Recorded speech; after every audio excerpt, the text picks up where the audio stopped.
Watch the energy transform the ice.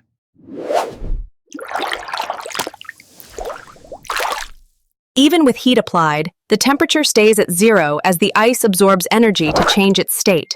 This is the molar heat of fusion. The vast ice reflects sunlight, keeping our planet cool.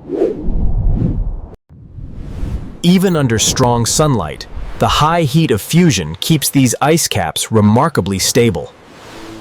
Observe the boiling water, steam rising, a process demanding substantial energy. Observe the energy needed. H2O demands significantly more.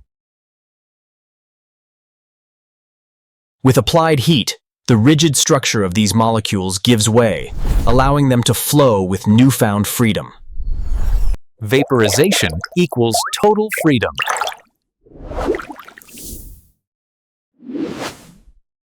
Heat changes matter.